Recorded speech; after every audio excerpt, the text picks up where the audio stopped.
Chers téléspectateurs, bonjour à tous. Je suis Bassam. Je suis Wang Jianhua. Professeur Wang, aujourd'hui, allons-nous apprendre de nouveaux mouvements? Oui. Alors, commençons. Voici tout d'abord les mouvements que nous avons vus la dernière fois.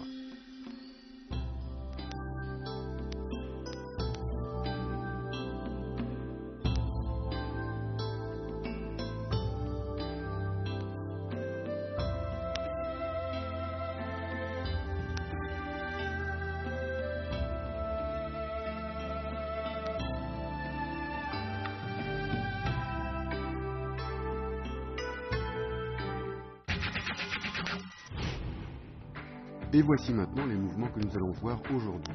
Il s'agit de la quatrième partie de l'enchaînement.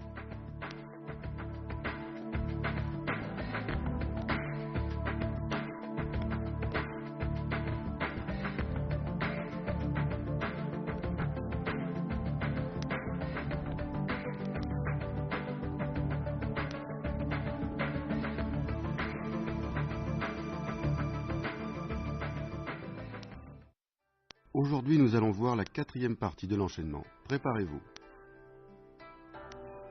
Nous allons maintenant voir se frayer un chemin. On reprend à la suite de la foudre et la tornade. La main gauche s'ouvre en arc de cercle vers le bas et vers l'extérieur.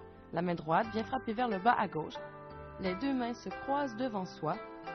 En même temps, on monte le genou gauche.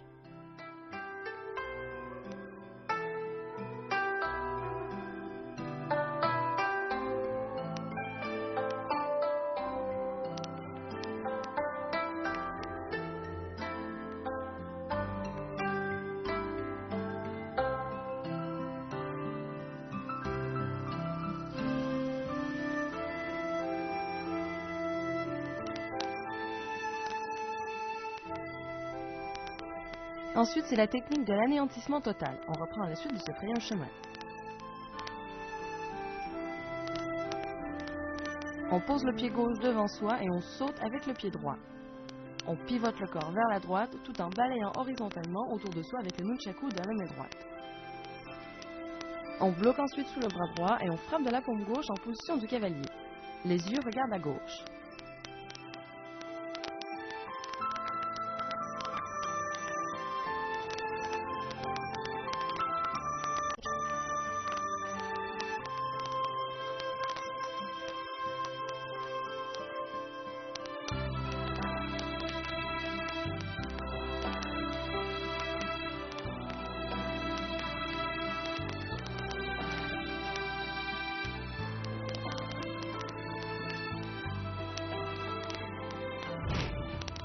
Pour se frayer un chemin, la frappe vers le bas doit être puissante. Après avoir levé le genou gauche, il faut bien garder son équilibre.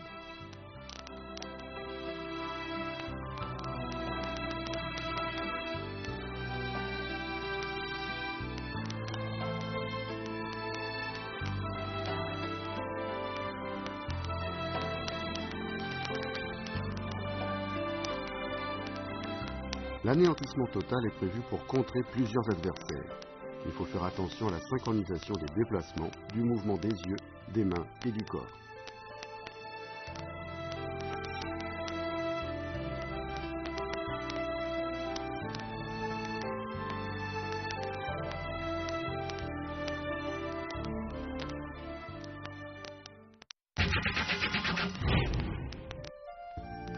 Professeur, en quoi la tactique est-elle importante? La tactique n'est jamais figée, elle dépend de chaque adversaire. En combat réel, c'est en fonction de l'adversaire que l'on décide des méthodes et des techniques à employer. Il ne faut surtout pas répéter sans cesse les mêmes mouvements. Il faut penser et agir rapidement. L'esprit et le corps doivent être synchrones, la pensée, la force et la vitesse harmonisées. Et en situation de combat réel, comment appliquer ces tactiques? Pour appliquer efficacement une tactique, il faut une observation minutieuse, un jugement posé, une anticipation précise, du courage et des prises de décision. D'abord, il faut être concentré, prendre conscience des réactions de l'adversaire, deviner ses intentions et comprendre sa tactique. Un bon combattant se base sur les capacités et les méthodes de combat de l'adversaire pour faire évoluer sa tactique.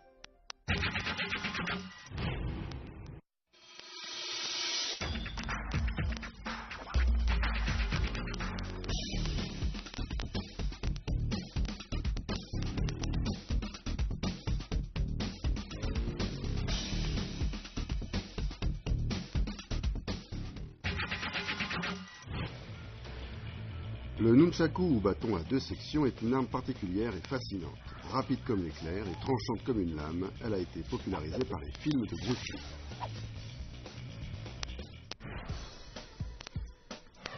Bassam Hayati est tunisien. C'est un grand amateur d'arts martiaux chinois et il a toujours rêvé d'apprendre le nunchaku.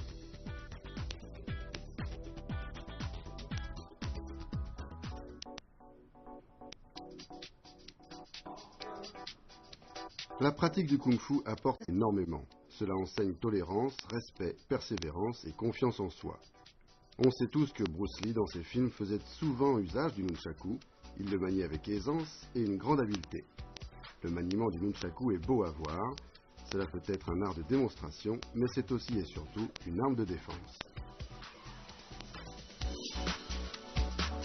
Wang Jianghua est professeur de Wushu. Elle enseigne les arts martiaux à l'université. Le nunchaku est une arme courte non conventionnelle, son maniement est rapide et dangereux. En situation de combat, le nunchaku permet des frappes distantes et améliore l'habileté. La pratique du nunchaku permet donc de se protéger tout en se renforçant physiquement.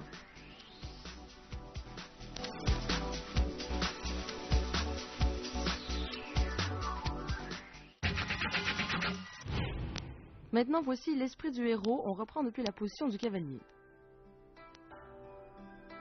Avec la main droite, on jette le bâton vers l'avant et par un mouvement de ressort, récupère le bâton B avec la main droite en double saisie droite. On frappe ensuite le pied droit au sol et on pousse de la paume gauche en position arc et flèche. Les yeux regardent vers la gauche et on revient en position.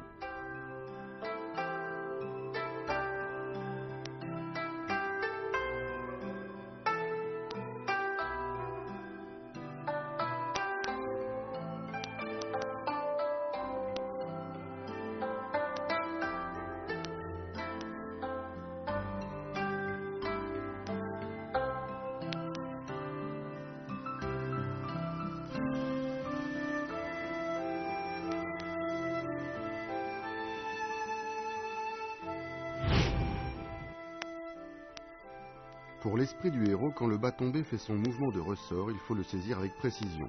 Lors de la frappe de la paume gauche, les yeux regardent dans la même direction sur votre côté gauche. Le retour en position doit être net et précis.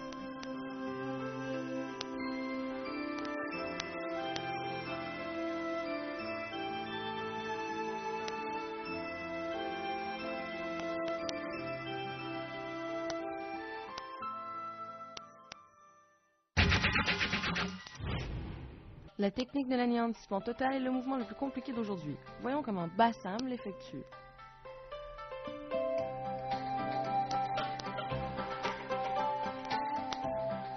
Bien.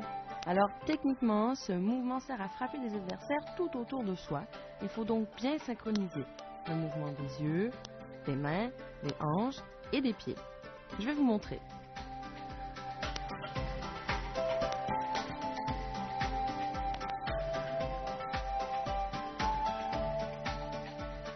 Voilà, refais-le encore une fois.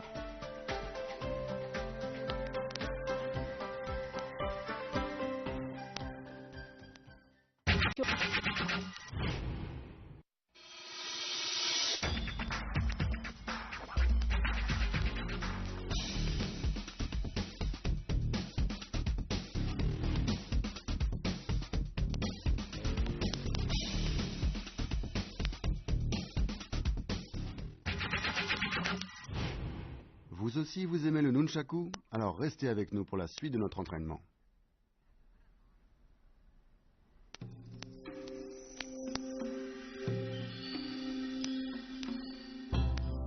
Revoyons maintenant les mouvements que nous avons appris aujourd'hui.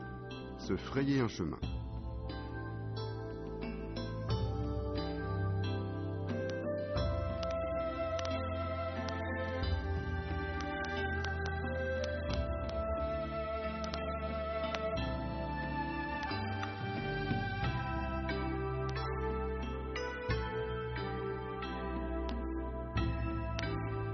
anéantissement total.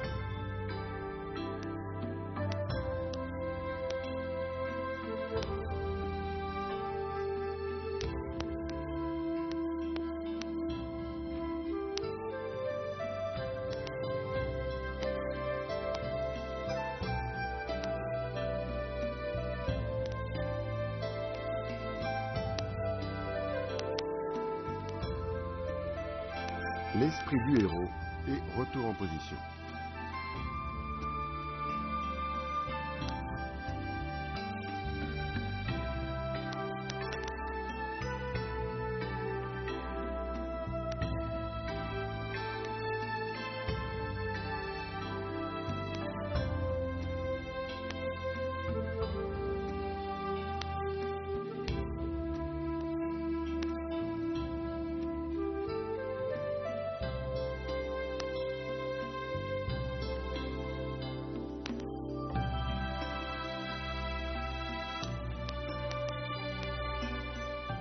Et voici maintenant tous ces mouvements enchaînés.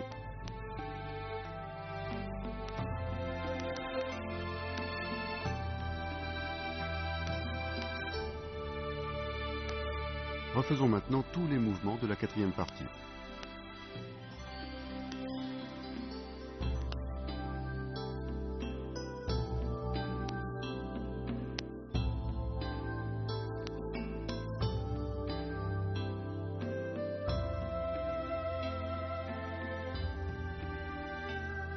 Regardons faire le professeur encore une fois.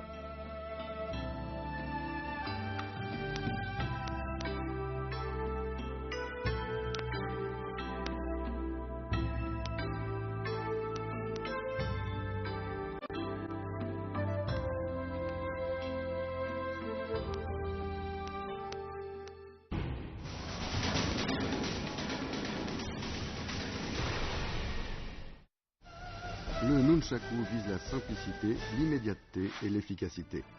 L'attaque parfaite réside dans la synergie de la stratégie, de la vitesse, de l'opportunité, des feintes et d'un jugement précis.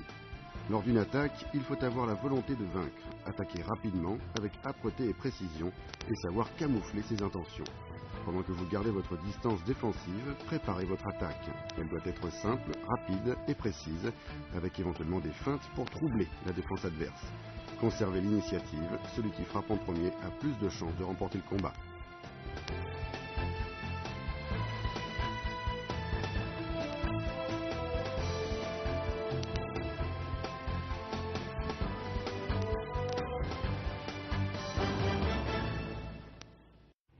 Regardons maintenant le professeur exécuter le Traolu en entier.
Chers téléspectateurs, vous avez bien appris toutes les techniques d'aujourd'hui?